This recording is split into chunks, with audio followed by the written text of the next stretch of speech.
Hello and good afternoon everyone. कैसे हैं आप सब लोग? आशा करता हूं आप सब बहुत अच्छे होंगे और बढ़िया तरीके से पढ़ाई भी कर रहे होंगे। A very good afternoon to all of you guys. जल्दी जल्दी सेशन से जुड़ जाइए और शेयर कर दीजिए क्लास को अपने सभी दोस्तों के साथ ताकि वो लोग भी जुड़ पाए इस क्लास से।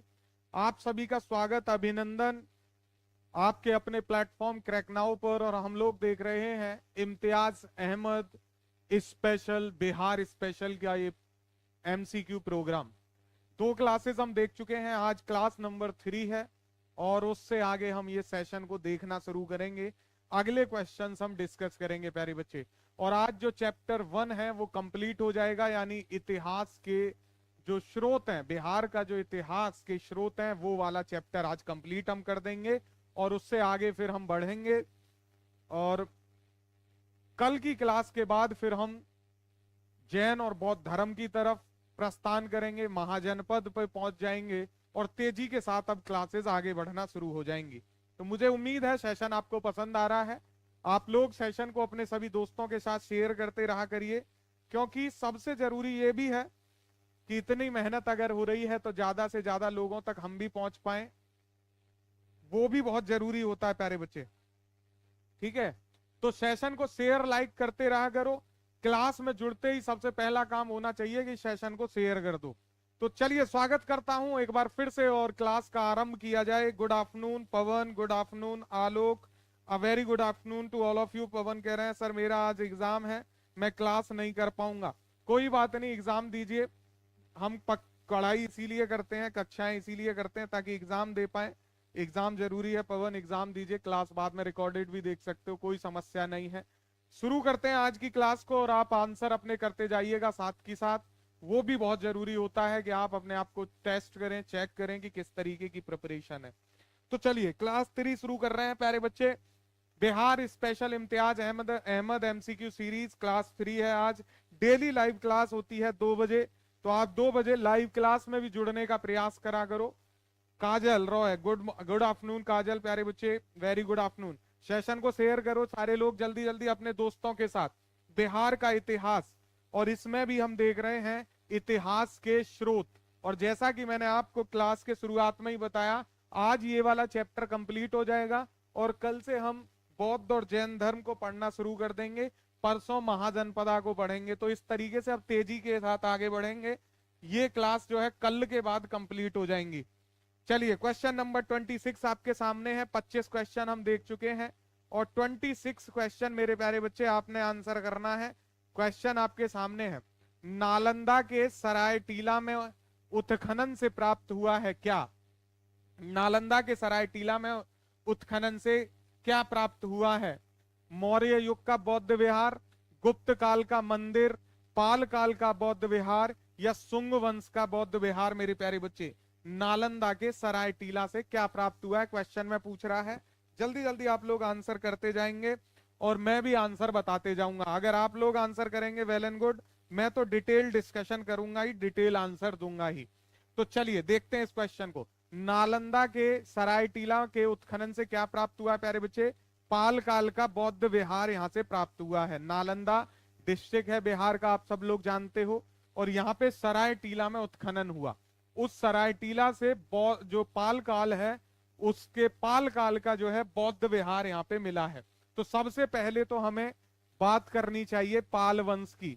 पाल वंश के बारे में मैं आपको बता चुका हूं, 17वीं शताब्दी से 12वीं शताब्दी तक जो है इस वंश ने शासन किया।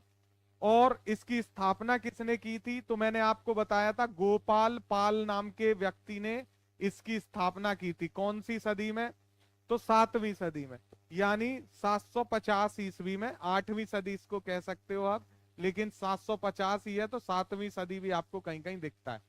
गोपाल नामक व्यक्ति ने पाल वंश की स्थापना की 750 ईस्वी में।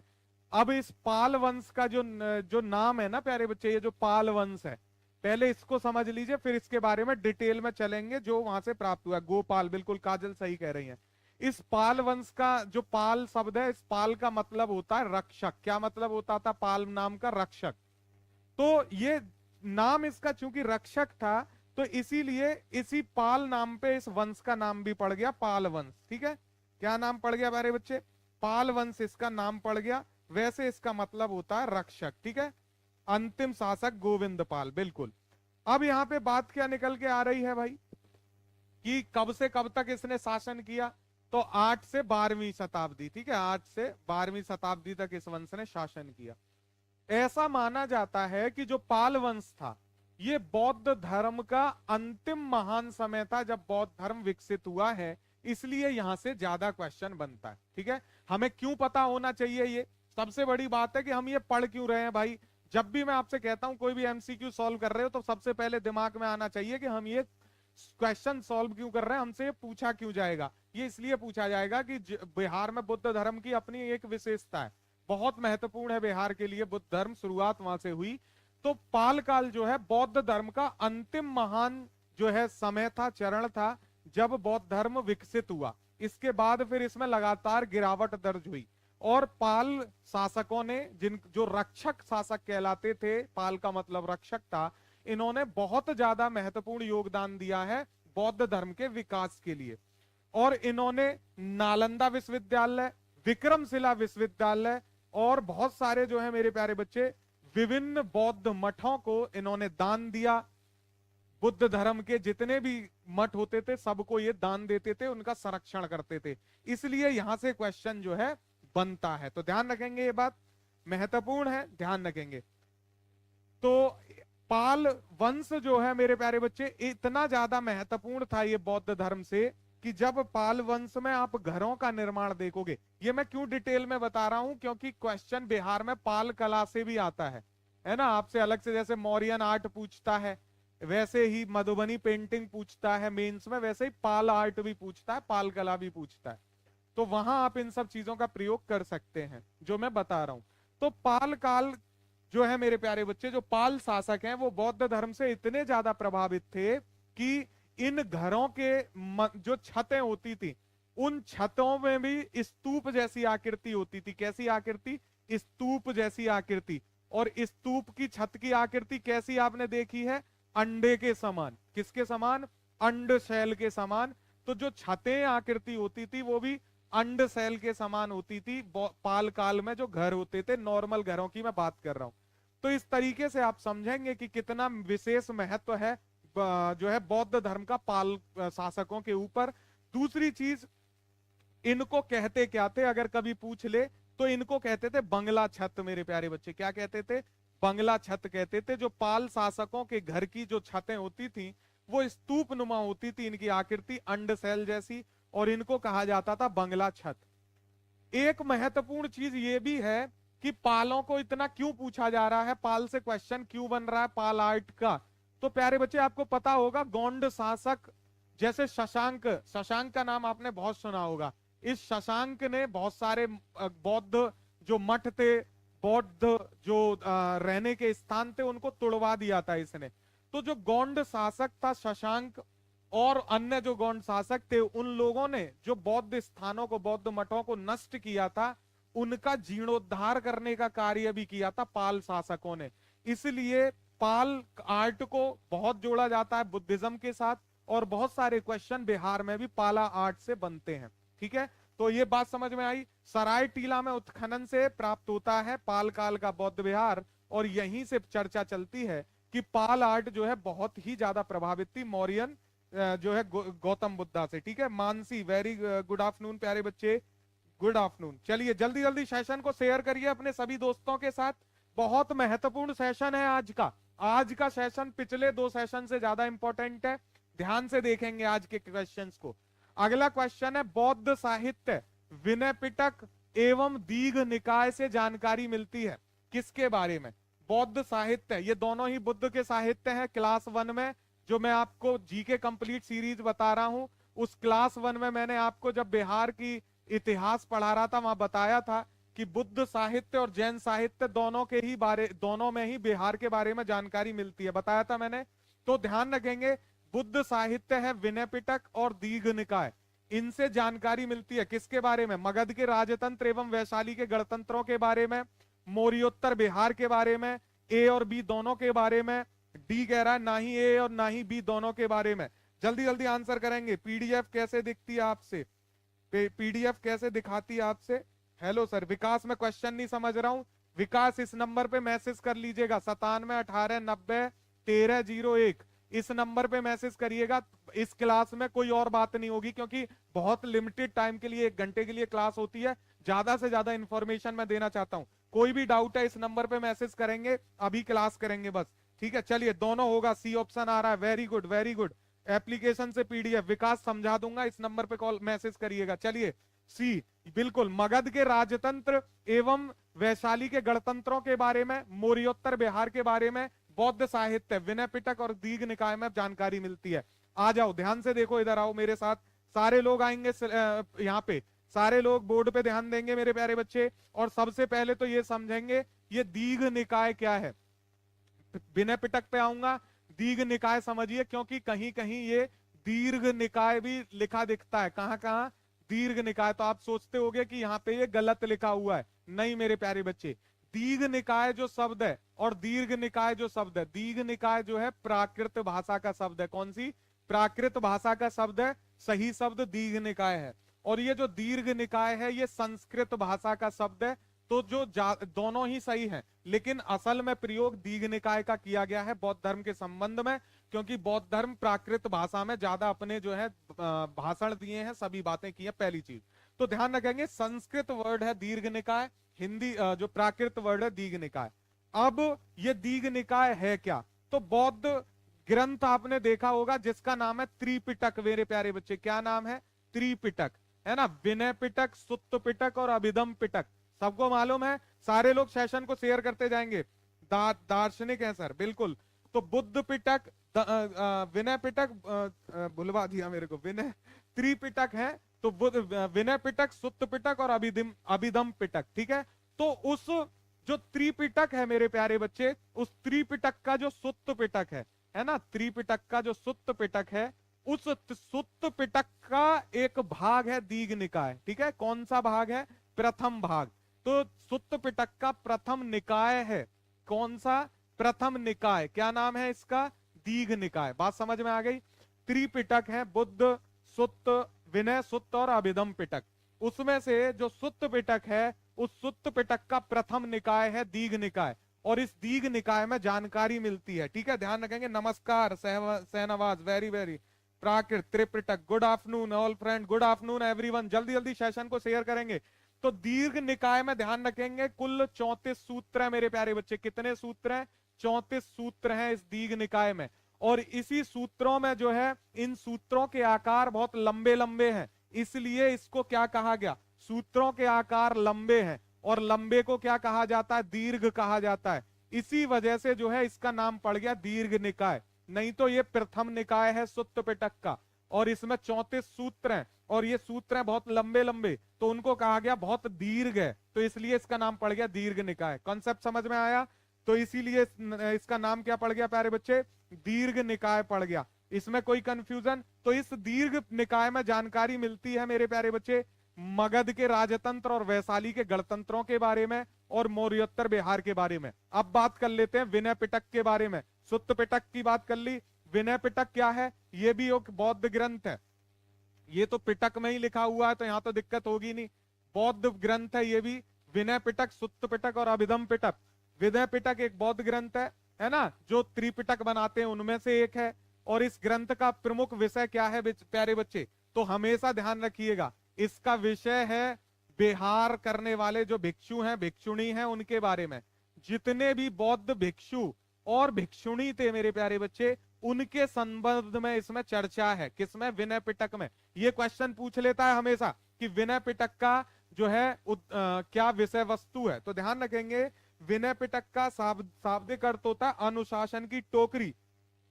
अच्छा, पहली लाइव क्लास है दीपिका, गुड आफ्टरनून। शाहबाज, रोज आओ लाइव क्लास में, रोज लाइव क्लास में आओ, समस्तीपुर से स्वागत है आप सभी का।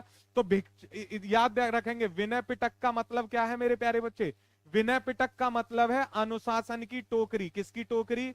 अनुशासन की टोकरी। और इसमें अनुशासन के बारे में ही बोला गया है।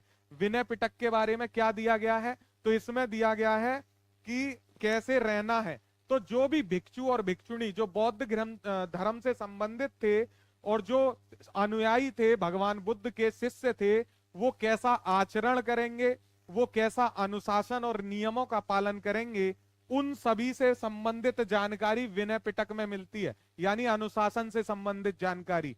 तो ध्यान रखेंगे, नियमों से संबंधित एक व्यवस्थित ग्रंथ है विनय पिटक। बात समझ में आई? ये क्वेश्चन पूछता है, रोज आएंगे लाइव क्लास में, रोज आइए मेरे प्यारे बच्चे। अनुशासन की टोकरी है विनय पिटक, किसके लिए? तो बुद्ध धर्म के मानने वाले भिक्षु और भिक्षुणियों के लिए। ये क्वेश्चन बहुत बार पूछेगा, सेशन शेयर नहीं कर रहे हो आप लोग, तो इन दोनों के ही बारे में जानकारी मिलती है। आंसर सी सही हो जाएगा। इससे जितने डिटेल आपको पता होनी चाहिए मैं बता चुका हूं। आगे बढ़ते हैं, क्वेश्चन नंबर 28 देखेंगे। बिहार में बड़े पैमाने पर उत्खनन कार्य करवाने वाला तथा कई प्राचीन स्थलों की खोज करने वाले पुरातत्ववेत्ता। आउट क्वेश्चन है मेरे प्यारे बच्चे। कैसा क्वेश्चन है? आउट है, सबको पता होना चाहिए। गर्व से कहो हम बिहारी हैं, और तभी हो आप जब बिहार के बारे में सब जानते हो मेरे प्यारे बच्चे। बिहार में सबसे ज्यादा किसी ने उत्खनन किया है, सबसे ज्यादा मेरे प्यारे बच्चे खोज करी है, तो व्यक्ति का नाम क्या है बताइए? Mortimer Wheeler, Dayaram Sahni, William Jones और कनिंगम। जल्दी जल्दी आंसर करेंगे। कनिंगम आ रहा है, कनिंगम। ऋतिक ए कह रहे हैं, मनीष, मानसी तिवारी का कनिंगम, काजल रॉय डी, बहुत शानदार, कनिंगम सही है प्यारे बच्चे। सर अलेक्जेंडर कनिंगम, इज्जत से नाम लीजिए, बोले सर अलेक्जेंडर कनिंगम मेरे प्यारे बच्चे। ब्रिटिश सेना के बंगाल के जो है इंजीनियर थे, ब्रिटिश सेना में बंगाल के ये इंजीनियर थे। क्या थे? इंजीनियर थे मेरे प्यारे बच्चे, इंजीनियर थे ये व्यक्ति। और बाद में फिर ये बन गए भारतीय पुरातत्व, ऐतिहासिक भूगोल तथा इतिहास के जो है, फिर इन्होंने क्या किया? पुरातत्ववेत्ता बन गए, पुरातत्व को ज्वाइन किया। और कनिंगम को किस नाम से जाना जाता है? तो भारतीय पुरातत्व सर्वेक्षण का जनक। ध्यान रखेंगे, भारतीय पुरातत्व सर्वेक्षण का जनक मेरे प्यारे बच्चे, भारतीय पुरातत्व सर्वेक्षण के जनक हैं ये। और ये सबसे ज्यादा इन्होंने बिहार में खोजें की हैं। ध्यान रखेंगे, भारतीय पुरातत्व सर्वेक्षण के जनक क्या नाम है? Sir Alexander Cunningham. क्या थे ये? तो ये ब्रिटिश सेना के बंगाल इंजीनियर ग्रुप में एक इंजीनियर थे। बाद में इन्होंने जो है पुरातत्व की खोज इतनी ज्यादा की कि इनको भारतीय पुरातत्व सर्वेक्षण विभाग का जनक कहा जाने लगा मेरे प्यारे बच्चे। क्वेश्चन इंपॉर्टेंट है। कनिंगम ने सबसे ज्यादा जो है उत्खनन कार्य किए हैं, ध्यान रखेंगे, सर अलेक्जेंडर कनिंगम। बिल्कुल, सेशन को शेयर लाइक करो प्यारे बच्चे। मानसी, काजल, ऋतिक, दीपिका, शहनवाज, सब लोग सेशन को शेयर करो अपने अपने सारे स्टडी ग्रुप में, जितने भी टेलीग्राम व्हाट्सएप ग्रुप है सब में सेशन को शेयर करो, क्योंकि आप ही हो जिसके सहारे हम हर बच्चे तक पहुंच सकते हैं। आपने हमें सपोर्ट करना पड़ेगा, हमारी मेहनत को सपोर्ट करिए। जल्दी जल्दी सेशन को शेयर करो। नालंदा में स्थित बड़ा गांव, जिसको मेरे प्यारे बच्चे नालंदा महाविहार के नाम से भी जाना जाता है, इसका पता किसने लगाया था? जल्दी जल्दी आंसर करेंगे। नालंदा में स्थित बड़ा गांव, नालंदा महाविहार का पता किसने लगाया मेरे प्यारे बच्चे? आर बुशफ्रूट, कनिंगम, हीलर या मैकेंजी? जल्दी जल्दी आंसर करेंगे मेरे प्यारे बच्चे, सारे लोग आंसर करेंगे। क्लास मेरे प्यारे बच्चे रोज होता है ये 2 से 3, 2 to 3 PM रोज क्लास होती है। और हम इस सब्जेक्ट को जब तक कंप्लीट नहीं कर लेंगे ये कंटिन्यू रहेगी। और इसके बाद मेरे प्यारे बच्चे दूसरा सब्जेक्ट शुरू करेंगे, जिसमें बिहार में जितने भी क्वेश्चन आए हैं वो PYQ सीरीज करेंगे, और उसको भी इतने ही डिटेल के साथ डिस्कस करेंगे। बिहार का कोई भी बच्चा सिलेक्शन से नहीं छूटेगा जो क्रैक नाउ पे क्लास करेगा, दावा है मेरा। चलिए बताइए, नालंदा में स्थित बड़ा गांव नालंदा महाविहार का पता किसने लगाया? बताना है जल्दी। क्या इसका सही आंसर होगा? कनिंगम मेरे प्यारे बच्चे, सर अलेक्जेंडर कनिंगम। कोई सोचना ही नहीं है, जब भी बिहार में पुरातत्व सर्वेक्षण की बात आएगी कनिंगम आंसर कर दीजिएगा। प्रीति, सेशन को शेयर करो, लाइक करो, सारे लोग सेशन को शेयर लाइक करते जाओ। तो ध्यान रखेंगे, सिर्फ यहाँ पर जो है नालंदा में स्थित बड़ा गांव, नालंदा में सिर्फ नालंदा महाविहार नहीं मिला मेरे प्यारे बच्चे, यहाँ पे 2 अभिलेख भी मिले हैं। ये बात ध्यान से ध्यान रखेंगे, 2 अभिलेख भी मिले हैं। अगर आपसे कभी पूछ ले कि नालंदा में स्थित बड़ा गांव का पता किसने लगाया, साथ ही साथ वहां 2 अभिलेख का भी पता लगाया, तो बिल्कुल यहां पर बिहार शरीफ में 2 अभिलेख मिले हैं मेरे प्यारे बच्चे। क्या मिले हैं? 2 अभिलेख। और इन अभिलेखों में किसके जो है स्तंभ है मेरे प्यारे बच्चे, ठीक है। तो यहां तो ये ध्यान रखना है, 2 अभिलेख। इन 2 अभिलेखों में क्या लिखा हुआ है? तो नालंदा का नाम लिखा हुआ है, दोनों जगह नालंदा का नाम। पहली चीज, हम क्या क्वेश्चन पढ़ रहे हैं? नालंदा में स्थित बड़ा गांव नालंदा महाविहार का पता किसने लगाया? तो कनिंगम ने। जब इसने इसका पता लगाया तो यहाँ दो अभिलेख भी मिले, और इन दोनों ही अभिलेखों पे नालंदा लिखा हुआ था। क्या लिखा हुआ था? नालंदा। तो पता चला कि इस जगह को नालंदा कहते थे। फिर इसने और खोज की, तो इसने खोज करी तो बिहार शरीफ में इसको दो स्तंभ मिले मेरे प्यारे बच्चे। क्या मिले? दो स्तंभ मिले। और ये स्तंभ किससे संबंधित थे? तो ये स्तंभ थे गुप्त साम्राज्य से। किससे? गुप्ता पीरियड से। और एक पे कुमार गुप्त का स्तंभ लेख था, और एक मेरे प्यारे बच्चे कुमार गुप्त का एक और जो है महान गुप्ता पीरियड का व्यक्ति स्कंद गुप्त, एक इसका अभिलेख था। और इससे क्वेश्चन पूछता है कि बिहार शरीफ में जो है कनिंगम को किसके अभिलेख मिले, किसके स्तंभ मिले मेरे प्यारे बच्चे? तो कुमार गुप्त। और कुमार गुप्त में भी ध्यान रखेंगे कुमार गुप्त प्रथम, कभी कभी कंफ्यूज करने को ये पूछ लेगा। तो कुमार गुप्त प्रथम और स्कंद गुप्त के अभिलेख मिले। नोट कैसे करें सर? नोट कैसे करें मतलब इसको नोट कैसे करें? अरे मैं जितनी जानकारी देता जा रहा हूं उसको वहीं वहीं नोट करते जाओ, लिखते जाओ। अरे नोट कैसे यार, कैसी बातें कर रहे हो आप? जहां जैसे जो जो क्वेश्चन मैं डिस्कस कर रहा हूं उसके नीचे नोट करते जाओ कि सर ने ये और बताया था, एड ऑन इंफॉर्मेशन। ऐसे नोट करोगे और क्या करोगे इसमें, ठीक है। एक बात और ध्यान रखेंगे, कनिंगम की बात चल रही है, तो कनिंगम ने बोध गया का मंदिर भी खोजा था। बोध गया का मंदिर की भी खोज की थी इसी ने। ऐसे जैसे मैंने यहाँ पे लिख दिया, तो आप भी ऐसे ही लिख लो कि कनिंगम ने बोध गया के मंदिर की खोज की थी। क्वेश्चन आएगा आपसे कि किसने जो है बोध गया के मंदिर की खोज की थी? तो कनिंगम ने। बस ऐसे ही आपने आंसर भी कर देना है। जब आप रिवीजन करोगे तो इसको ऐसे ही पढ़ते भी जाओगे ना प्यारे बच्चे, तो इसमें क्या समस्या है। चलिए, और महत्वपूर्ण ध्यान रखनी है कि नालंदा के बारे में तो आप जानते ही हो, प्राचीन उच्च शिक्षा का सर्वाधिक महत्वपूर्ण और विख्यात केंद्र था। और जो नालंदा प्राचीन विश्वविद्यालय था मेरे प्यारे बच्चे, वहां पे सबसे ज्यादा जो है महायान बौद्ध धर्म की शिक्षा दीक्षा होती थी, ये आपको पता होगा। चलिए चलिए नेक्स्ट क्वेश्चन देखें। क्या नेक्स्ट क्वेश्चन? नालंदा महाविहार के बारे में बात कर ले थोड़ा सा। तो नालंदा महाविहार के बारे में, इसकी स्थापना का श्रेय किसको दिया जाता है? कुमार गुप्त को मेरे प्यारे बच्चे। किसको? कुमार गुप्त को। चलिए, महायान शाखा का जो है यहाँ पे ज्यादा अध्ययन होता था। इसकी स्थापना की करवाई थी नालंदा महाविहार की प्यारे बच्चे कुमार गुप्त ने। किसने? कुमार गुप्त ने। ध्यान रखेंगे। और कुमार गुप्त के बारे में मैंने बताया आपको नीचे कि बिहार शरीफ में इसका एक अभिलेख मिला है कुमार गुप्त प्रथम का। इसका कब जो है सन पीरियड है? तो 450 से 470 ईस्वी। ठीक है, याद रखेंगे कुमार गुप्त ने इस विश्वविद्यालय को, किसकी बात हो रही है? नालंदा की, है ना। तो ध्यान रखेंगे, इतनी बात इसके बारे में याद रखेंगे मेरे प्यारे बच्चे।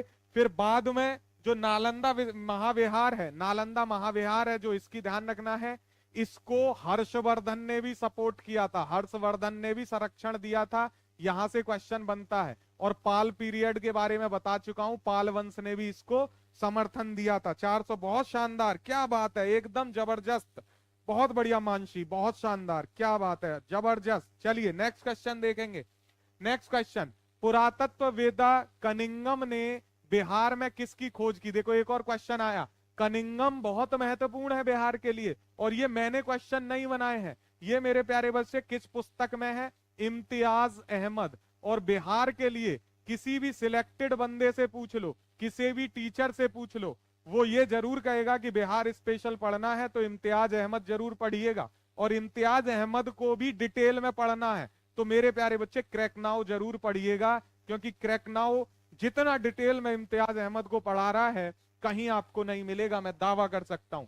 पुरातत्व वेदा कनिंगम ने बिहार में किसकी खोज की? केसरिया स्तूप की, लौरिया अरेराज का अशोक स्तंभ, बसाड़ के अवशेषों के आधार पर वैशाली के प्राचीन स्थल, या फिर उपयुक्त सभी।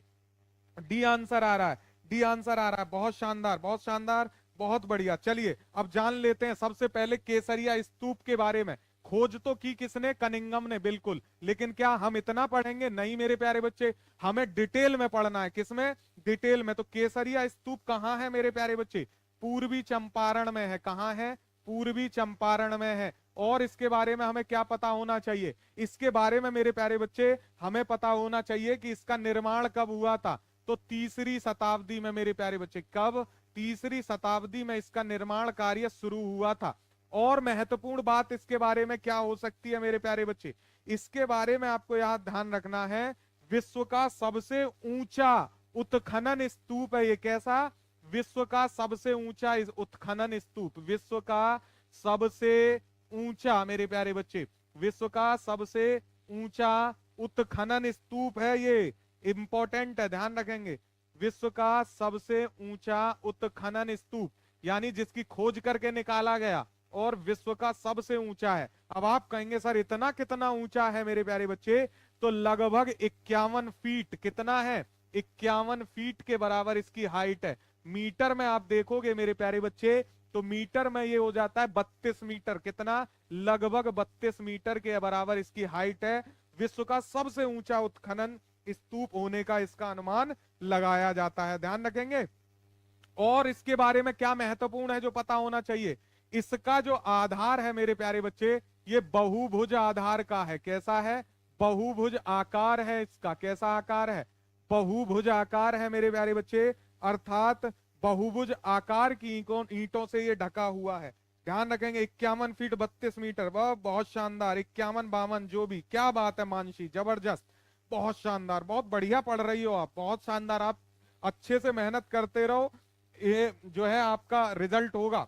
एक और बात ध्यान रखेंगे, केसरिया स्तूप के बारे में मेरे प्यारे बच्चे। केसरिया स्तूप इतना इंपॉर्टेंट क्यों है, तो मैं आपको एक बात बता दूं। भगवान बुद्ध जब कुशीनगर जा रहे थे, कहां जा रहे थे मेरे प्यारे बच्चे? भगवान बुद्ध एक बार कुशीनगर जा रहे थे, और कुशीनगर जाने के क्रम में उन्होंने पूर्वी चंपारण के इस केसरिया में, इस जगह पर वो एक दिन के लिए ठहर गए। और जब वो यहाँ ठहरे तो सम्राट अशोक को पता लग गया कि मेरे आराध्य यहाँ पर रुके थे। तो सम्राट अशोक ने यहाँ पर इस स्तूप का निर्माण करवाया, केसरिया स्तूप का। तो आप समझ रहे हो कितना इंपॉर्टेंट है। किसने निर्माण करवाया है? अशोक ने। कहां पर है? पूर्वी चंपारण में। किससे संबंधित है? भगवान बुद्ध से, क्योंकि वो कुशीनगर जाते हुए यहाँ ठहरे थे। ये क्या है? विश्व का सबसे ऊंचा उत्खनन स्तूप है। हाइट कितनी है? 51 फीट। कब बना? 3वीं शताब्दी में। ठीक है, इतनी डिटेल आपको इसके बारे में पता होगी। खोजा किसने? तो मेरे प्यारे बच्चे, खोजा है कनिंगम ने। अब आ जाते हैं अगले चीज पे। अगली चीज क्या है? तो अगली चीज दी हुई है लौरिया अरेराज का अशोक स्तंभ। बहुत आपने आज तक ये पढ़ा होगा मेरे प्यारे बच्चे, लेकिन जानने की आवश्यकता कभी नहीं महसूस हुई होगी कि डिटेल पढ़ लें। तो लौरिया अरेराज ये कहां पड़ता है मेरे प्यारे बच्चे? ये भी पड़ता है पूर्वी चंपारण में। कहां पड़ता है? पूर्वी चंपारण में ही ये भी है, बिहार के पूर्वी चंपारण में। ठीक है, क्या महत्वपूर्ण है? तो मेरे प्यारे बच्चे, ये भी किससे संबंधित है? अशोक से। और यहाँ पे एक स्तंभ है अशोक का, जिस पे धर्मलेख लिखा हुआ है। क्या लिखा हुआ है?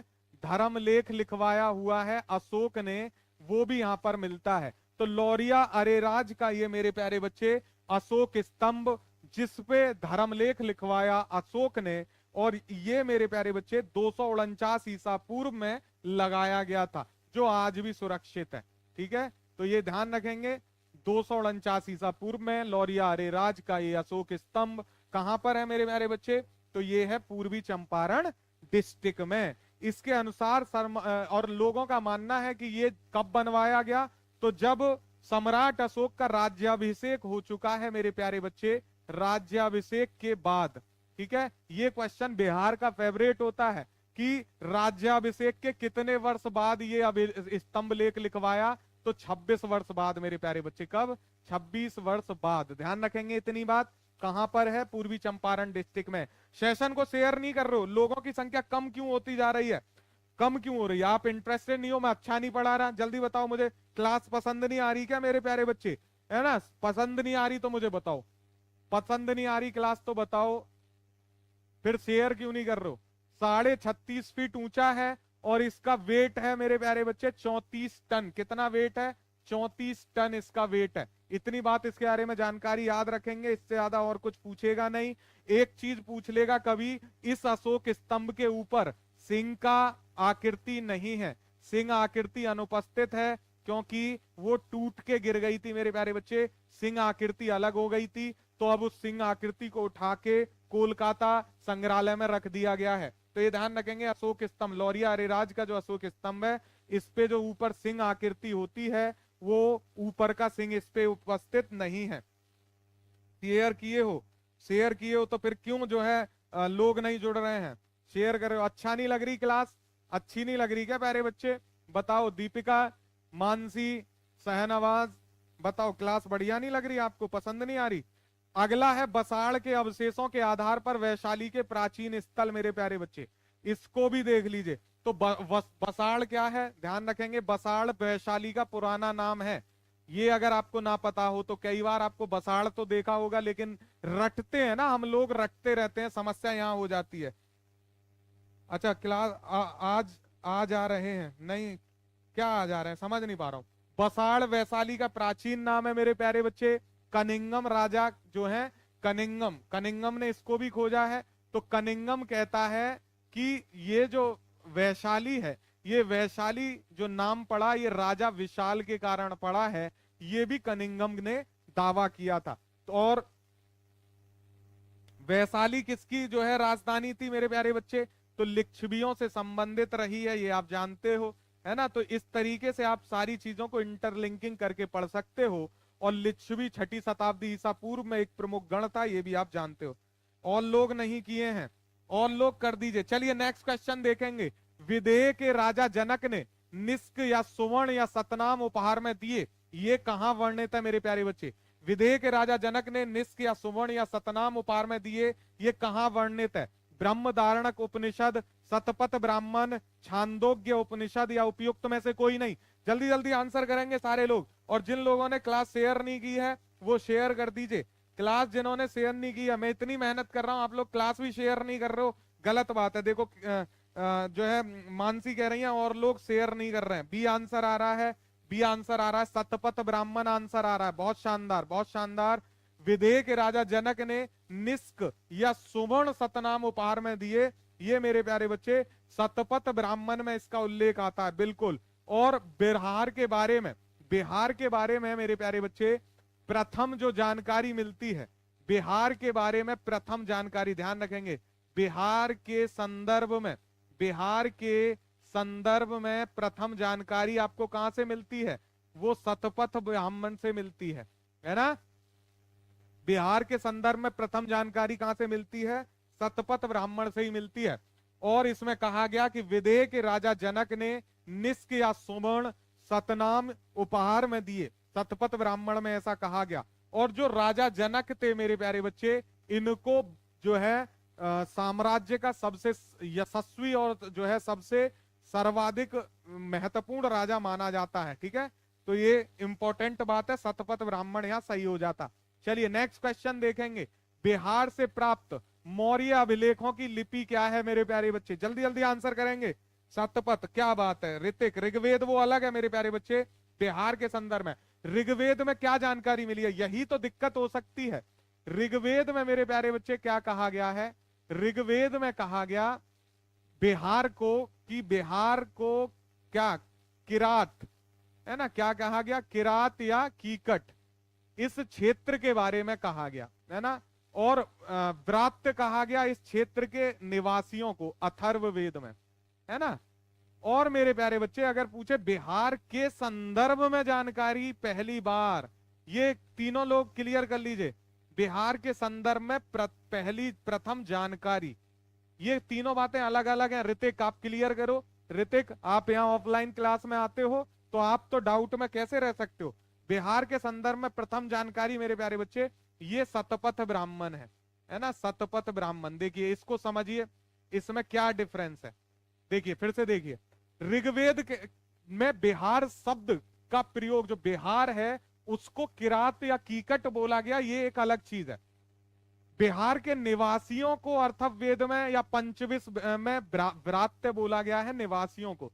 लेकिन आपसे कहे कि बिहार के संदर्भ में, है ना, आपसे क्या पूछे? बिहार के संदर्भ में प्रथम जानकारी प्यारे बच्चे, तो वो फिर क्या हो जाएगा आपका? वो शतपथ ब्राह्मण हो जाएगा। ध्यान रखेंगे ये बात, बिल्कुल इसमें कोई कंफ्यूजन, कोई डिलेमा नहीं होना चाहिए।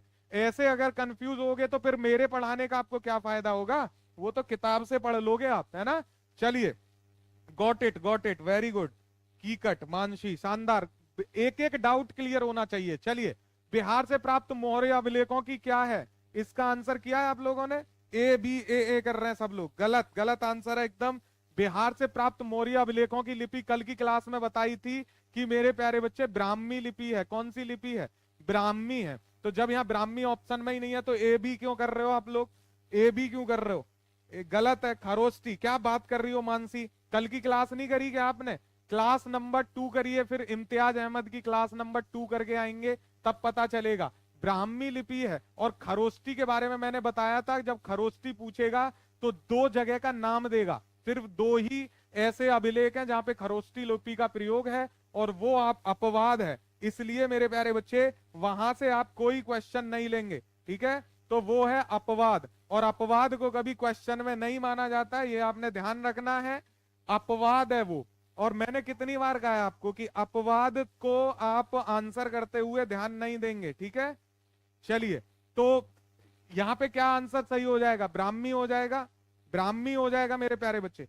ब्राह्मी लिपि भारत की, हाँ कोई बात नहीं, सॉरी सॉरी, ठीक है, चलिए सॉरी कंसीडर्ड। अब आ जाओ। ब्राह्मी जो है प्राचीनतम लिपि है, मैंने बता दिया है। कौन सी? प्राचीनतम लिपि है मेरे प्यारे बच्चे। ब्राह्मी कैसी है?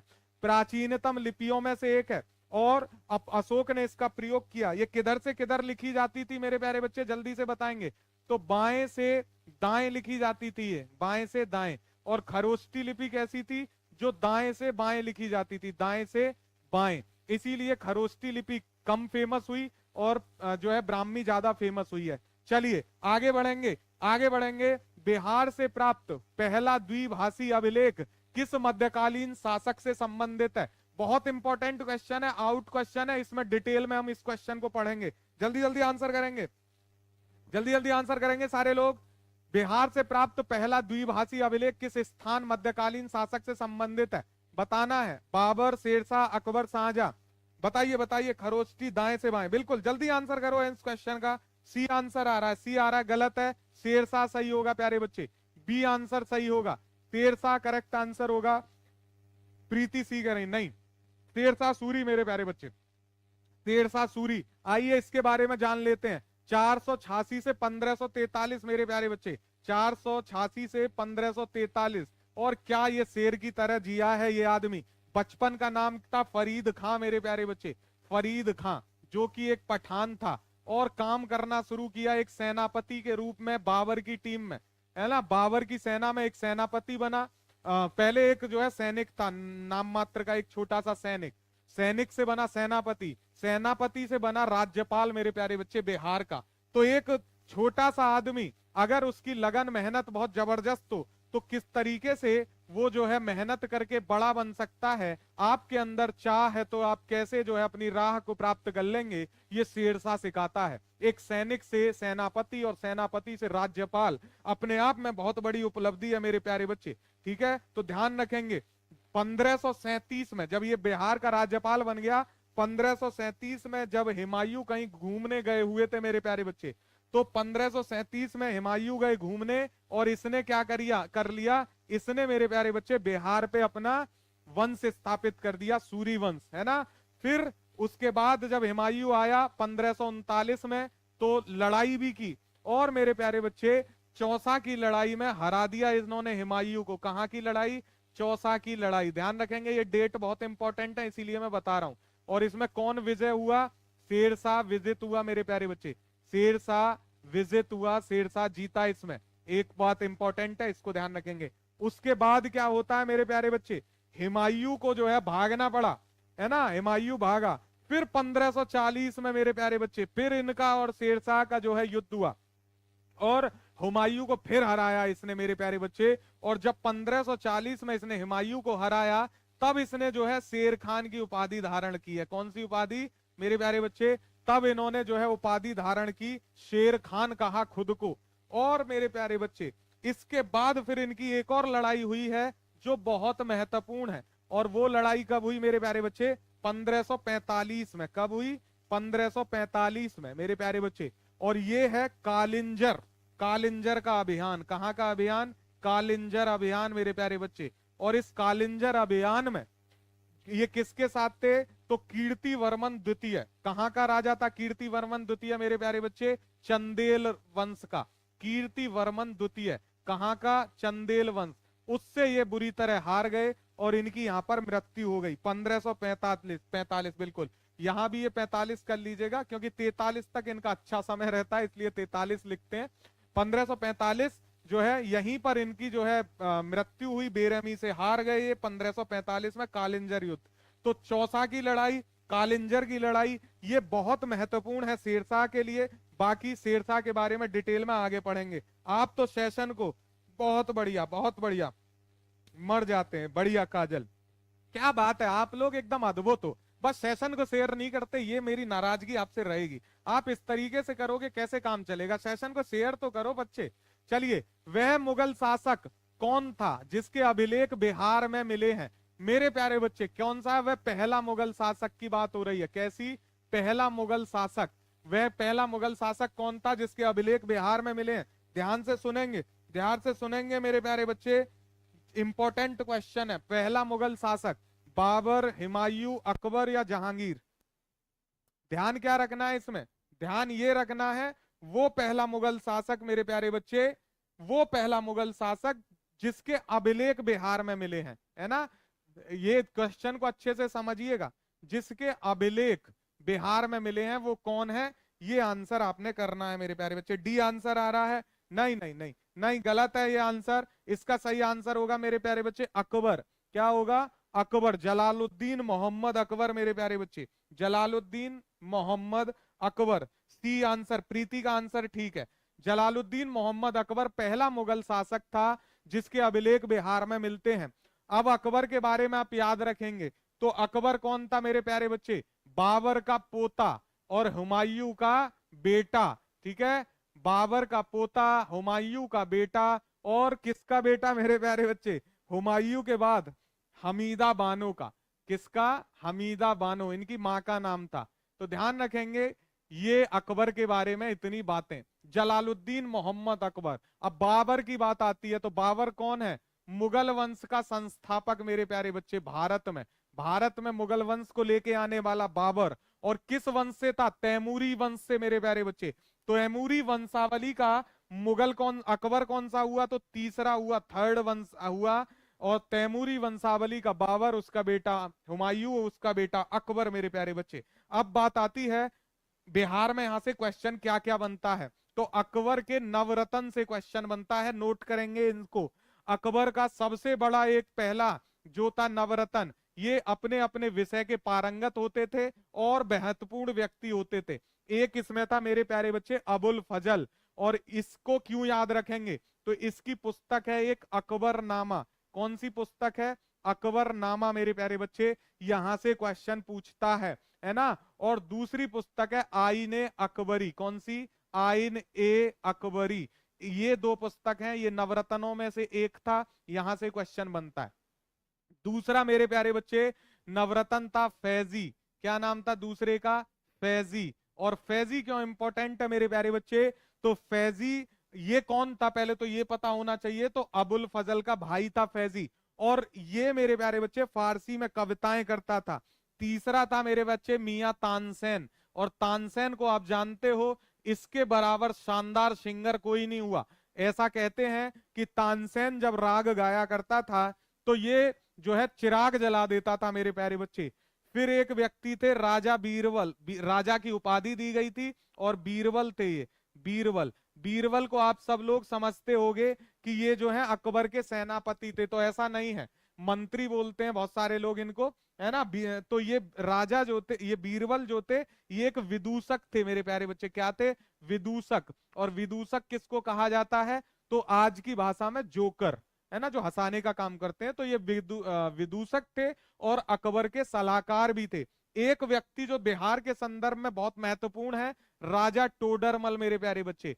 और टोडरमल ऐसे व्यक्ति हैं जिन्होंने विश्व की प्रथम भूमि लेखा, है ना, भूमि लेखा प्रणाली को अपनाया था। यहीं से जो है क्वेश्चन आता है, भूमि लेखा प्रणाली से। इसका असर आपको शेरशाह पे भी दिखेगा, और मेरे प्यारे बच्चे जो है अकबर पे भी देखता है। तो भूमि लेखा जोखा मापन प्रणाली अगर विश्व में किसी ने पहले शुरू की तो वो की थी राजा टोडरमल ने, और राजा टोडरमल अकबर के नवरत्नों में से एक थे। ठीक है, एक व्यक्ति थे इनके नवरत्नों में, राजा मानसिंह। और राजा मानसिंह मेरे प्यारे बच्चे आपको पता होगा ये महत्वपूर्ण व्यक्ति हैं। ये जयपुर के कछवाहा राजपूत थे और अकबर की सेना के प्रधान सेनापति थे। क्या थे? प्रधान सेनापति मेरे प्यारे बच्चे। और आपको क्या नवरत्न में पता होना चाहिए? तो अब्दुल रहीम खाने खाना ये बैरम खां के बेटे थे और अकबर के कवि थे मेरे प्यारे बच्चे। फकीर आजिमुद्दीन फकीर था और एक मुल्ला दो प्याजा था। उनसे क्वेश्चन नहीं बनता है तो उनको छोड़ेंगे। मुल्ला दो प्याजा अकबर का एडवाइजर था। ठीक है, बहुत बढ़िया, मनसब मिले हुए थे। इतने याद रखेंगे, इनसे इंपॉर्टेंट क्वेश्चन बनते हैं। बाकी जब हम मुगल पीरियड में चलेंगे, हिस्ट्री पढ़ेंगे मिडाइवल की, बिहार की, तो वहां इस पे डिटेल में चर्चा मैं आपके साथ करूंगा। चलिए अब नेक्स्ट आगे बढ़ते हैं। अब आता है बौद्ध धार्मिक साहित्य में कौन ग्रंथ प्राचीन बिहार के इतिहास के संबंध में जानकारी का के स्रोत हैं? बौद्ध धार्मिक साहित्य में ये क्वेश्चन देखो रिपीट मोड पे आ रहा है क्योंकि यहां से क्वेश्चन बनता है। तो अब यहाँ रूप बदल के फिर पूछा है बौद्ध धर्म के कौन से ग्रंथ हैं जिससे प्राचीन बिहार के इतिहास के बारे में जानकारी मिलती है? मैं बता चुका हूं। ऋतिक का आंसर आ रहा है डी। ऋतिक कह रहे हैं अंगुत्तर निकाय में भी मिलती है, दीघ निकाय में भी मिलती है, विनय पिटक में भी मिलती है, यानी डी आंसर बिल्कुल सही हो जाएगा। बिल्कुल प्रीति भी कह रही है, काजल रॉय भी इस बात से जो है एग्री करती हैं कि डी आंसर है। विनय पिटक मैं बता चुका हूं प्यारे बच्चे। विनय पिटक क्या है? तो जितने भी बौद्ध धर्म में जो भिक्षु और भिक्षुणी जो शिष्य थे वो कैसा अनुशासन करेंगे, वो ये उसमें विनय पिटक में लिखा होता था, जिसको अनुशासन की टोकरी भी कहते हैं। तो भिक्षु और भिक्षुणियों के लिए अनुशासन आचरण से संबंधित संग्रह है विनय पिटक। दीघ निकाय के बारे में मैं बता चुका हूं, ये सुत्त पिटक का पहला वाला जो है निकाय है। और चूंकि इसमें जो है दीघ निकाय में 34 सूत्र हैं और सूत्र बहुत लंबे लंबे हैं, यानी दीर्घ सूत हैं, दीर्घ सूत्र हैं, तो इसलिए इसको दीर्घ जो है निकाय कह दिया गया या इसको दीघ निकाय कह दिया गया। अब बात आती है अंगुत्तर निकाय के बारे में, जिसपे पहले चर्चा नहीं हुई है। तो अंगुत्तर निकाय मेरे प्यारे बच्चे सुत्त पिटक के 5 निकायों में से एक है। किसके? सुत्त पिटक, है ना। सुत्त पिटक में टोटल निकाय कितने हैं? जिसका एक निकाय मेरे प्यारे बच्चे दीघ निकाय भी है पहला। सुत्त पिटक का 5वां निकाय है ना। और ये 5वां निकाय क्या है मेरे प्यारे बच्चे? निकाय माने भाग। तो अंगुत्तर निकाय जो है सुत्त पिटक का 5वां निकाय है ना, है ना। माफ कीजिएगा, पांच टोटल निकाय है ना, तो 5 में से 5वां नहीं है, ये 5 में से चौथा निकाय है। 5 तो टोटल है, कई बार ना जल्दी जल्दी लिखने में बस यही दिक्कत होती है। चलिए यहां लिख लीजिए 4वां निकाय, कुल होते हैं 5। ठीक है, तो ये जो है सुत्त पिटक का चौथा निकाय है अंगुत्तर निकाय। अंगुत्तर निकाय का अनुवाद किया था आनंद कौत्सलायन ने, ये बात ध्यान रखेंगे। आनंद कौत्सलायन ने इसका जो है अनुवाद किया है, अगर कहीं आपसे पूछ ले तो। ठीक है, एक चीज इंपॉर्टेंट ये होती है, आनंद कौशलायन, है ना। आनंद कौशलायन ने इसका अनुवाद किया है, किसमें? हिंदी में। ठीक है, हिंदी अनुवाद यहां लिख लीजिएगा, कभी भूल जाओ कि अनुवाद तो किया लेकिन कौन सा था। तो हिंदी अनुवाद किया है अंगुत्तर निकाय का आनंद कौशलन ने। जो अंगुत्तर निकाय में अब जानकारी क्या क्या मिलती है, तो ये क्वेश्चन बहुत बार आता है। 16 महाजनपदों की मेरे प्यारे बच्चे जानकारी इसमें मिलती है अंगुत्तर निकाय में। 16 महाजनपदों में से 3 जो महाजनपद हैं मेरे प्यारे बच्चे वो बिहार में थे। और बिहार में कौन कौन से थे ये मैं आपको बता चुका हूं, है ना, कई बार बताया है। Very good very good very good. ठीक है, तो ये ध्यान रखेंगे। अंगुत्तर निकाय में भी मेरे प्यारे बच्चे कलाम सुत्त नाम का एक शब्द आता है, और उसमें भगवान बुद्ध ने यह समझाया कि किसी बात को मानने से पहले उन्हें किन किन कसौटियों पर उतरना चाहिए, परखना चाहिए। ये क्या कहलाता है? तो ये कहलाता है केस मुत्ति सुत्त। क्या कहलाता है मेरे प्यारे बच्चे? केस मुत्ति सित्त, है ना। और इसको कहीं कहीं कहा जाता है कलाम सुत्त। क्या कहा जाता है? कलाम सुत्त। और इस कलाम सुत्त या केसमुत्ती सित्त का मतलब होता है कि अगर कुमार पंकज आपको कुछ कह रहा है तो उस बात को मानने से पहले कुछ कसौटियों पर उसे परख लीजिए। ठीक है, वो कसौटियां इसमें बताई गई हैं। तो ये ध्यान रखेंगे इतनी बात अंगुत्तर निकाय के संबंध में कि ये सुत्त पिटक का चौथवा निकाय है। आनंद कौशलायन ने इसका हिंदी में व्याख्यान किया। इसमें 16 महाजनपदों के बारे में जानकारी है। इन 16 महाजनपदों में से 3 महाजनपद बिहार में मिलते हैं। इसी जो है अंगुत्तर निकाय में केशमुति सुत्त की बात कही गई है, जिसमें भगवान बुद्ध ने कहा कि किसी की बात को मानने से पहले उसे कुछ कसौटियों पर खता जो है परख लेना चाहिए, तब किसी बात को मानना चाहिए। इतनी बात याद रखेंगे। दीघ निकाय विनय पिटक में पीछे बता चुका हूं। चलिए नेक्स्ट क्वेश्चन है, सियर उल मुक्ताखरीन की रचना किसने की? क्या है क्वेश्चन मेरे प्यारे बच्चे? क्वेश्चन क्या है? अंग, मगध, वज्जी। बिल्कुल 3 महाजनपद जो बिहार में, अंग, मगध और वज्जी। वाह शानदार। मुझे आपसे बहुत उम्मीदें हैं मानसी। मानसी आपके लिए मेरा एक जो है सजेशन है, हम रोज मेंस आंसर राइटिंग भी कराते हैं। मेंस आंसर राइटिंग जिसको जैसर भी कराते हैं, और टाइम मिलता है तो मैं भी उसमें जो है इन्वॉल्व होता हूं। तो मेंस आंसर राइटिंग डेली होता है।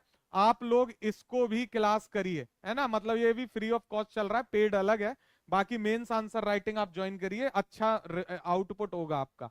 चलिए, सियर उल मुताखरीन की रचना किसने की? गुलाम हुसैन तबतबाई, रिजकुल्लाह, अब्बास सरवानी, उपयुक्त में से कोई नहीं। सियर उल मुताखरीन मेरे प्यारे बच्चे जल्दी जल्दी आंसर करेंगे। सियर उल मुताखरीन कब सर? मानसी रोज होती है ये क्लास, जो है रोज अपलोड होती है 9 PM जो है रोज अपलोड होती है। हम सुबह को अपने YouTube पे क्वेश्चन अपलोड कर देते हैं, आप उस क्वेश्चन को आंसर कर सकते हैं। फिर 9 PM पे इसका हम डिस्कशन करते हैं। आप अपना आंसर जो है सबमिट कर सकते हो हमको लिख के टेलीग्राम पे, ठीक है। कहां पर? टेलीग्राम पे। अब आप लोगों में से बहुत सारे हमारे टेलीग्राम को नहीं जानते होंगे, तो एक नंबर सर्च करेंगे टेलीग्राम पे भी, व्हाट्सएप पे भी, 9718901301, और यहाँ पे अपना आंसर सबमिट कर दीजिए। इवेलुएट होके आपको 2-3 दिन के अंदर मिल जाता है, जिसको मैं और जयसर स्वयं आंसर चेक करते हैं। अच्छा फीडबैक भी मिलेगा, हमें भी पता चलेगा कि आप ना केवल प्रीलिम्स अपितु मेंस में भी बेहतर कर सकते हैं, ठीक है। ये प्रोसीजर है। चलिए आएंगे सियर उल मुताखरीन की रचना। तो सियर उल मुताखरीन मेरे प्यारे बच्चे सैयद गुलाम हुसैन तबतबाई द्वारा लिखी गई पुस्तक है। किसके द्वारा? सैयद गुलाम हुसैन तबतबाई, है ना। ये क्यों पूछा जा रहा है? फिर वही बात आती है कि सर ये क्वेश्चन हमसे यहाँ क्यों पूछा जा रहा है? तो इसलिए पूछा जा रहा है मेरे प्यारे बच्चे, क्योंकि जो सिया अल मुताखरीन पुस्तक है, इसमें प्लासी के युद्ध का विस्तृत वर्णन किया गया है। किसका? प्लासी युद्ध का वर्णन। और प्लासी युद्ध मेरे प्यारे बच्चे बिहार से संबंधित है डायरेक्टली, क्योंकि उस समय बिहार बंगाल अलग अलग नहीं था। तो जब बिहार बंगाल अलग नहीं था, तो बिहार के बारे में जो है यहाँ पे जानकारी है। इसलिए यहां से क्वेश्चन मेरे प्यारे बच्चे बहुत बार जो है सियर उल मुताखरीन से पूछा जाता है, ठीक है। ये 3 खंडों में लिखी गई पुस्तक है सियर उल मुताखरीन। कितने खंडों में मेरे प्यारे बच्चे? 3 खंडों में लिखी गई है। इसके 3 अलग अलग खंड हैं, और तीनों ही खंडों में अलग अलग विषय पर चर्चा की गई है। जैसे जो इसका पहला खंड है मेरे प्यारे बच्चे, इस पहले खंड में भारत का भूगोल कैसा है उसके बारे में चर्चा है, यानी भारत का भूगोल। और इसमें भी भारत की जलवायु, भारत में जो है प्रकृति, भारत में पशु, भारत के किले, संत और उलेमाओं के बारे में जानकारी मिलती है पहले खंड में। फिर आता है मेरे प्यारे बच्चे इसका दूसरा खंड। किस पुस्तक की बात कर रहा हूं मैं बात कर रहा हूं मेरे प्यारे बच्चे सियर उल मुताखरीन की। किसने लिखी है? गुलाम हुसैन तबतबाई ने। और दूसरी वाली जो पुस्तक है, इस दूसरा जो खंड है, इसमें जानकारी मिलती है औरंगजेब की मृत्यु से लेकर, कब से? औरंगजेब की मृत्यु से लेकर बंगाल के जो है इतिहास की जानकारी, औरंगजेब की मृत्यु और बंगाल का समस्त इतिहास। और आप समझ रहे हो कि अगर बंगाल का इतिहास मतलब वर्तमान बिहार के इतिहास को भी यहाँ पे मिलता है। साथ ही साथ इसमें यह भी बताया जाता है कि मुर्शिदाबाद की निजामत और उस समय के जो नवाब थे, उनके अंग्रेजों के साथ कैसे संबंध थे, अंग्रेजों की सर्वोच्चता कैसे स्थापित हो गई, क्या गलतियां हुई जो उस समय हमसे नहीं होनी चाहिए थी। साथ ही इसमें यह भी बताया गया है कि ब्रिटिश प्रणाली और ब्रिटिश प्रशासनिक व्यवस्था किस तरीके से काम करती थी। ये सब है इस पुस्तक में, सियर उल मुताखरीन। और इसीलिए इसको बिहार में बहुत बार पूछा जाता है।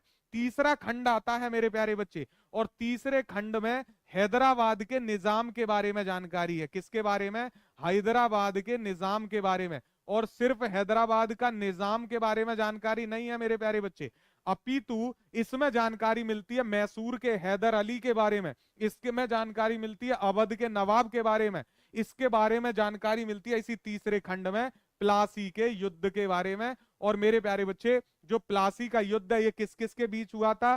तो बंगाल और उसके फ्रांसीसी सहयोगियों के नवाब पर ब्रिटिश ईस्ट इंडिया कंपनी की किस तरीके से जीत हुई, उसका वर्णन इसमें है। तो अब ध्यान रखेंगे सियर उल मुताखरीन क्यों इंपॉर्टेंट है बिहार के लिए।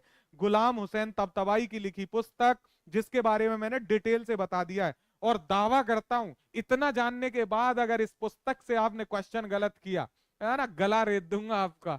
ये गड़बड़ मत कर देना, जितनी मेहनत मैं आपके लिए कर रहा हूं इतनी मेहनत कोई नहीं करेगा फ्री में, है ना। लेकिन मैं अपने क्रैकनाओं को और अपने बच्चों को उस ऊंचाई तक ले जाना चाहता हूं कि आपसे कोई क्वेश्चन पूछे और इम्तियाज अहमद में पीएचडी करने का कोई विषय हो तो आप लोग सब पीएचडी में फर्स्ट डिवीजन में पास हो जाएंगे। चलिए नेक्स्ट क्वेश्चन। मध्यकालीन बिहार से संबंधित इन स्रोतों को सही सुमेलित करें। एक तरफ दी गई है रचना, एक तरफ दिए गए हैं रचनाकार मेरे प्यारे बच्चे, और जल्दी जल्दी इनको मिलाना शुरू करते हैं। क्या बात है, बहुत बढ़िया मानसी। चलिए, तारीख शेरशाही मेरे प्यारे बच्चे, रियाज उस पहली पुस्तक है रियाज उस लातीन, दूसरी पुस्तक है तारीख शेरशाही, तीसरी पुस्तक है वाकियात मुस्ताकी, चौथी पुस्तक है अफसनाए साहा, और पांचवी है बसातीनुल उन्स। बसातीनुल उन्स पहले पढ़ा चुका हूं और तारीख शेरशाही में पढ़ा चुका हूं मेरे प्यारे बच्चे, ठीक है। तो किसने किसके द्वारा लिखी है? तो मेरे प्यारे बच्चे, जो आपकी रियाज उस लातीन है, ये बोली भी नहीं जा रही मेरे से, रियाज उस लातीन ये लिखी है गुलाम हुसैन सलीम ने। किसने? गुलाम हुसैन सलीम। इनको नोट कर लेना सारे के सारे। तारीख शेरशाही मेरे प्यारे बच्चे किसने लिखी है? अब्बास सरवानी ने लिखी हुई पुस्तक है, इसके बारे में मैं चर्चा करूंगा। वाकियात मुस्ताकी मेरे प्यारे बच्चे किसकी रचना है? तो ये रचना है रिजकुलाह की। अफसानाए साहा मेरे प्यारे बच्चे पुस्तक है शेख कबीर की, और बसातीनुल उन्स इख्तनान देलवी की रचना है, इस पे मैं पहले चर्चा कर चुका हूं, ठीक है।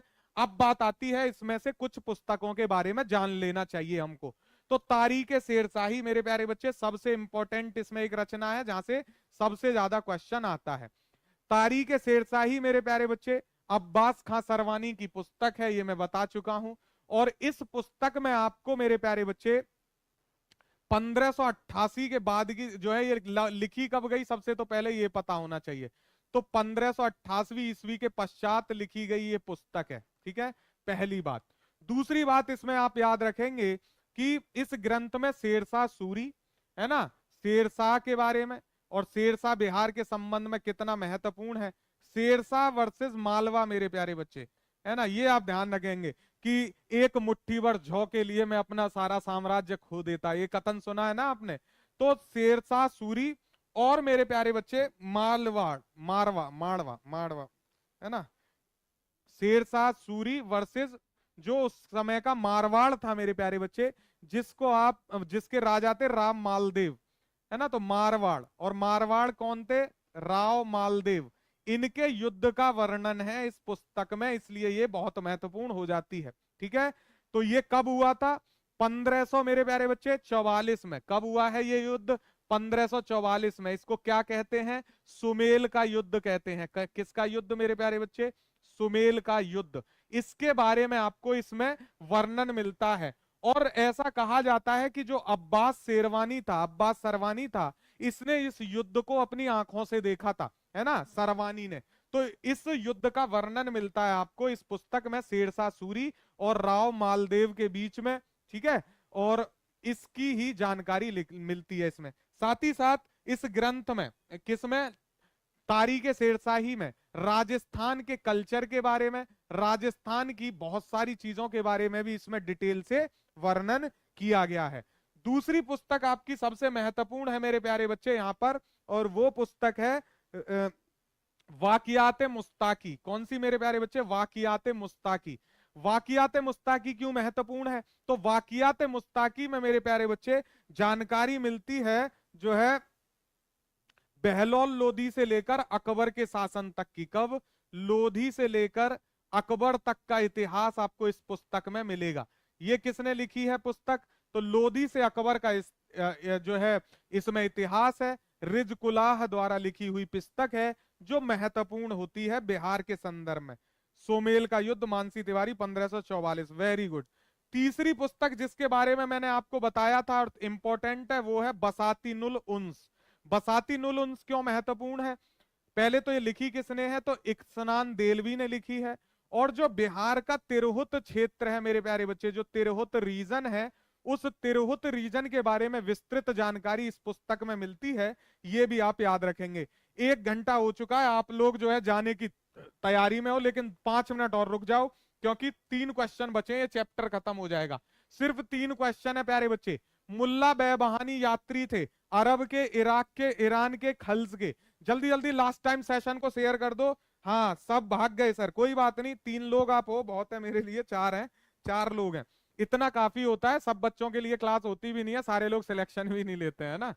तो 2-4 बच्चों के लिए ही टीचर मेहनत करता है, वो 2-4 ही रिजल्ट देते हैं, वो 2-4 ही आगे भी जाते हैं।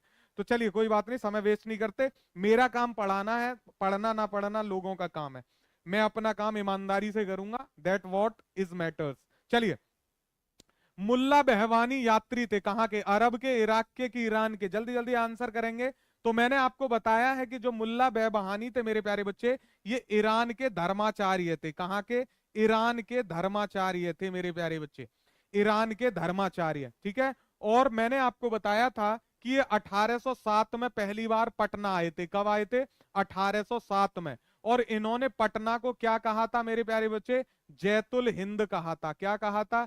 जैतुल हिंद। और जैतुल हिंद का मतलब है भारत का स्वर्ग। क्या कहा था प्यारे बच्चे? भारत का स्वर्ग इन्होंने पटना को कहा था। और इसीलिए ये महत्वपूर्ण होते हैं बिहार के संदर्भ में। मुल्ला बेबहानी धर्माचार्य ईरान के, और इन्होंने यात्रा की थी मेरे प्यारे बच्चे बिहार के राजमहल से लेके भागलपुर, मुंगेर, पटना और सासाराम।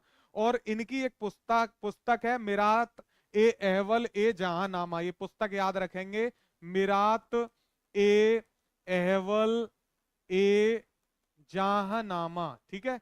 और इस पुस्तक से क्वेश्चन आता है, कहीं कहीं आपको अहवल जहांनामा लिखेगा, कहीं मिरात अहवल जहांनामा लिखेगा, लेकिन आपने पूरा नाम याद रखना है। ये पुस्तक है इस यात्री की, मुल्ला बेबहानी, पटना में आया 1807 में, और इसने विस्तृत जानकारी दी है, ठीक है। भारत का स्वर्ग। बहुत बढ़िया, बहुत बढ़िया ऋतिक, क्या बात है, आप लोग एकदम बहुत शानदार पढ़ रहे हो, और इतना ही जो है पढ़ना है। चलिए नेक्स्ट क्वेश्चन है, आधुनिक बिहार के अध्ययन के लिए स्रोत क्या है? यानी आप मॉडर्न बिहार अगर पढ़ रहे हो तो मॉडर्न बिहार में मेरे प्यारे बच्चे क्या क्या जो है स्रोत हैं, सोर्सेज हैं? तो फ्रांसिस बुकानन द्वारा संकलित विभिन्न रिपोर्ट हैं, डिस्ट्रिक्ट गैजेटियर है, लैंड सर्वे और सेटलमेंट रिपोर्ट होती हैं, fort William India house correspondence series है। यानी ये उपयुक्त सभी है यहाँ पे जहां से आप बिहार के बारे में विस्तृत जानकारी ले सकते हो। तो इसमें कुछ मेरे प्यारे बच्चे ऐसा बताने की जरूरत नहीं है कि इसमें आपको कुछ डिटेल डिस्कशन दिया जाए। तो ये तीनों ही हैं जहां से आप बिहार, आधुनिक बिहार का इतिहास जान सकते हो। नेक्स्ट क्वेश्चन है, कौटिल्य के अर्थशास्त्र में किस पहलू पर प्रकाश डाला गया है? सेकंड लास्ट क्वेश्चन है ये, जल्दी जल्दी सेशन को शेयर करो सारे लोगों के साथ। सेकंड लास्ट क्वेश्चन है, और इसी के साथ ये पहला चैप्टर कंप्लीट हो जाएगा। कल से नया बुद्ध और जैन पढ़ने से पहले पूर्व इतिहास पढ़ेंगे बिहार का, और खेला खत्म। कल तो जो है बुद्ध और जैन में प्रवेश कर जाएंगे। जल्दी जल्दी आंसर करेंगे। अर्थशास्त्र के किस पहलू पर प्रकाश डाला गया है? कौटिल्य का है। कौटिल्य का नाम मैंने विष्णुगुप्त बताया हुआ है आपको, विष्णुगुप्त। इसी के साथ मैंने इनका नाम बताया गया है चाणक्य। और ये किस जो है धर्म, किस जो है साम्राज्य से संबंधित थे? तो मौर्य, और 4वीं सदी ईसा पूर्व की बात। और मेरे प्यारे बच्चे इसमें जो है राजनीतिक नीतियों का वर्णन है। किसका? राजनीतिक नीतियों का। मैंने पहले बताया हुआ है किस भाषा में लिखा गया ग्रंथ है, संस्कृत में मेरे प्यारे बच्चे। इससे एक एक क्वेश्चन को अच्छे से समझेंगे। 5 मिनट एक्स्ट्रा दे देंगे, कोई दिक्कत नहीं है। ये 5 मिनट बचा के ना आपका कोई भला हो जाएगा ना मेरा हो जाएगा। जीवन में बहुत समय वेस्ट कर चुके हैं ऑलरेडी। 5 मिनट और कर लीजिए। तो ध्यान रखेंगे 4वीं सदी ईसा पूर्व में लिखा गया मेरे प्यारे बच्चे ये ग्रंथ है। लिखा किस भाषा में गया है? लिखा गया है संस्कृत में, ठीक है। और इसमें जो है राज्य व्यवस्था, कृषि और मेरे प्यारे बच्चे तमाम जो है आर्थिक नीतियां, सभी के बारे में, सामाजिक वहां की इस अवस्थितियों के बारे में, सभी के बारे में इसमें मेरे प्यारे बच्चे आपको वर्णन मिलता है, ठीक है। किस शैली में लिखा गया है? तो इसकी जो शैली है जिसमें ये लिखा गया है वो शैली है मेरे प्यारे बच्चे उपदेशात्मक या निर्देशात्मक, यानी उपदेशात्मक शैली में लिखा गया ग्रंथ है। इसको लिखने के पीछे कारण क्या था? तो चाणक्य ने मौर्य साम्राज्य के जो संस्थापक थे उस समय चंद्रगुप्त मौर्य, उनके लिए जो है प्रशासकीय उपयोग के लिए लिखा था। किस लिए लिखा था? ये प्रशासकीय उपयोग के लिए, कि इसको ध्यान में रखकर जो है मौर्य साम्राज्य में नीतियां बनाई जाएं। प्रशासकीय उपयोग के लिए लिखा गया ये ग्रंथ है। अब बात आती है मेरे प्यारे बच्चे कि चाणक्य कौन थे? तो चाणक्य मेरे प्यारे बच्चे चंद्रगुप्त मौर्य के महामंत्री थे। क्या थे? चंद्रगुप्त मौर्य के महामंत्री, ठीक है, चाणक्य। ये बात ध्यान रखेंगे। तो काफी फेमस जो है ये व्यक्ति रहे हैं, ये आप ध्यान रखेंगे। चलिए अगला क्वेश्चन देखते हैं इसके बारे में। अब अंतिम है, ये आज का लास्ट है मेरे प्यारे बच्चे और चैप्टर का भी लास्ट हो जाएगा। अपसड़ गया से प्राप्त एक मंदिर का भग्नावशेष प्राप्त हुआ है। इसके दीवारों पर कथा दृश्य अंकित हैं किसके? अपसड़ मेरे प्यारे बच्चे गया से प्राप्त एक मंदिर का भग्नावशेष प्राप्त हुआ। इसके दीवारों पर कथा दृश्य अंकित हैं किसके? रामगुप्त एवं देवी के, नल दमयंती के प्रणय गाथा, रामायण के या महाभारत के? जल्दी जल्दी इसका आंसर करेंगे। लास्ट क्वेश्चन है फॉर टुडे। कल से नया चैप्टर में प्रवेश हो जाएगा। बहुत बढ़िया चंद्रगुप्त, क्या बात है, शानदार, आप बहुत बढ़िया जो है करते हैं मेरे प्यारे बच्चे। अपसड़ क्या है? अपसड़ गया डिस्ट्रिक्ट में एक छोटा सा गांव है। सबसे पहले तो आपको ये पता होना चाहिए, ठीक है। अपसड़ क्या है? बी आंसर आ रहा है, सी आंसर आ रहा है। तो गया जिले में अवस्थित अपसड़ है एक छोटा सा गांव मेरे प्यारे बच्चे। और ये कहां पड़ता है? तो नवादा के पूर्व में पड़ेगा। जब आप देखेंगे तो नवादा के ईस्ट में जो है आपको मेरे प्यारे बच्चे, ईस्ट किधर है? इधर होता है। तो नवादा के ईस्ट में जो है आपको ये गांव दिखाई देगा। इस गांव का ऐतिहासिक महत्व है अपना, है ना। और इसका जो ऐतिहासिक महत्व मिलेगा वो भी आपको मिलेगा शशांक के अभिलेखों में। किसके? शशांक के अभिलेखों में इस जगह का आपको महत्व मिलेगा मेरे प्यारे बच्चे, है ना। तो ये बात याद रखेंगे। नहीं, गलत बता दिया मैंने।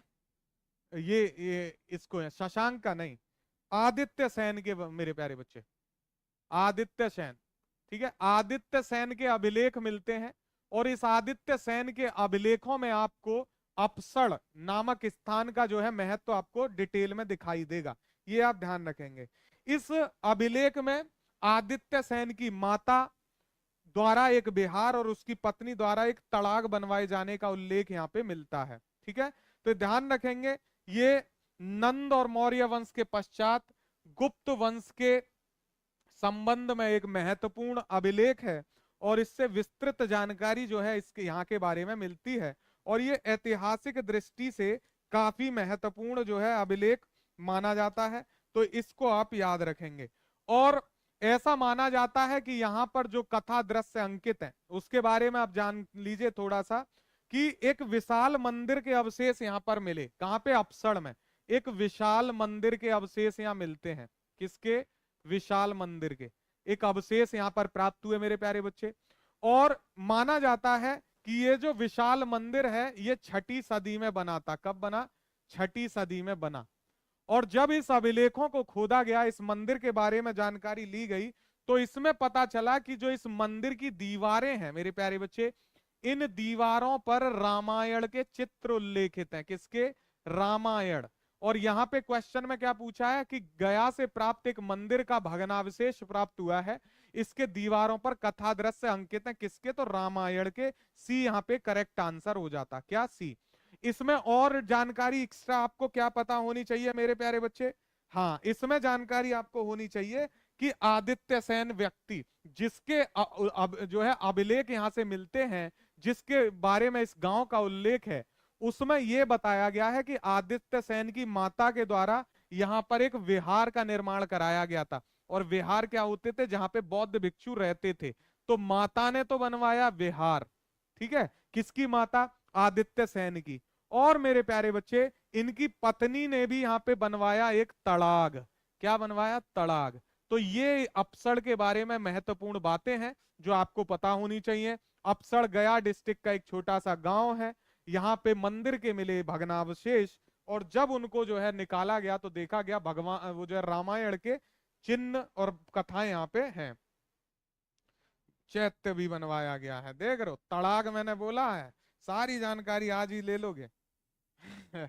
चलिए, जितनी जानकारी दी उतना ही मिला है मेरे प्यारे बच्चे, इससे ज्यादा कुछ नहीं मिला है। तो मुझे अच्छा लगता है आप इंटरेस्टेड रहते हैं, और आज क्या क्लास 10 मिनट ज्यादा भी गई है, कोई बात नहीं। इसी के साथ जो है ये हमारा चैप्टर कंप्लीट हो गया है। तो आप सभी को बधाइयां दे देता हूं, जो है ढेर सारी बधाइयां कि एक चैप्टर को आपने मेरे प्यारे बच्चे बहुत ही खूबसूरती के साथ कंप्लीट कर लिया है। तो आप सभी बधाई के पात्र हैं। कल से हम नए चैप्टर में प्रवेश करेंगे और बिहार का थोड़ा सा पूर्व इतिहास देखेंगे, पूर्व इतिहास के स्रोत। और इसमें ज्यादा समय नहीं लगेगा, कल ही ये भी कंप्लीट हो जाएगा। और कल फिर हम बौद्ध या जैन धर्म में प्रवेश कर जाएंगे, नहीं, महाजनपदाज में। कल किस में प्रवेश करें बता दीजिएगा आप, पूर्व इतिहास के बाद। और तीसरा चैप्टर भी कल ही शुरू हो जाएगा, ठीक है। उसके बाद अच्छा, हमें भी बधाई दे रहे हैं, डाउट क्लियर हो गया सर, ऋतिक कह रहे हैं thank you thank you thank you, Mansi कह रही है thank you sir, nice class. हमें भी बधाई दे रहे हैं, फील द म्यूजिक, असली नाम से तो आया करो, कम से कम आपका नाम जान जाए।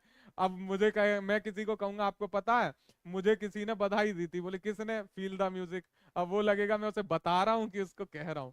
असली नाम से आया करो, हम भी आपको जान जाए थोड़ा। ऑनलाइन में जो है जान पहचान होती है, कभी ऑफलाइन मिलोगे तो मैं कहूंगा आप कौन हो, बोला फील द म्यूजिक जान रहे हो सर। अब तो ऐसे जान पहचान बढ़ाएंगे क्या? चलिए, अच्छा है, मजाक कर रहा हूँ, जैसे आपकी इच्छा हो वैसे आइए। इंपॉर्टेंट ये है कि आप पढ़िए। कल 2 बजे सब लोग टाइम पे क्लास में आ जाना। अपने सभी दोस्तों से इस प्लेटफॉर्म के बारे में बताओ, ये सबसे जरूरी है ना। कितने बजे क्लास में आएंगे? 2 PM पे रोज ये क्लास होती है, लाइव होती है, इससे जुड़िए। मैं बिहार स्पेशल पढ़ा रहा हूं, उससे जुड़िए। जय सर की क्लास होती है बीपीएससी मेंस स्पेशल, उससे जुड़िए, पढ़ाई करिए। और कल फिर मिलेंगे, है ना। टाइमिंग बता दीजिए, टाइमिंग बता दी है प्यारे बच्चे, 2 बजे रोज ये वाली होती है। जय सर की 9 PM पे होती है मेंस की, और सुबह 7 AM पे होती है साइंस की। तो आप सारी क्लासेस को ज्वाइन करिए, सब बिहार स्पेशल के लिए ही चल रही हैं, सब बिहार को ध्यान में रखकर चलाई जा रही हैं। कि सभी क्लास से जुड़ो, जीवन आसान करो। कोई भी डाउट है, कोई भी बात करनी है, किसी भी प्रोग्राम से जुड़ना है, तो इस नंबर पे मैसेज कर लो। ये नंबर भी आपके लिए 24/7 जो है सेवा में सदैव तत्पर है, जैसे मैं सदैव तत्पर रहता हूं, ठीक है। बाकी आप पढ़ते रहिए, कल फिर मिलेंगे इसी समय। Thank you so much for watching me, have a great day ahead. जय हिंद।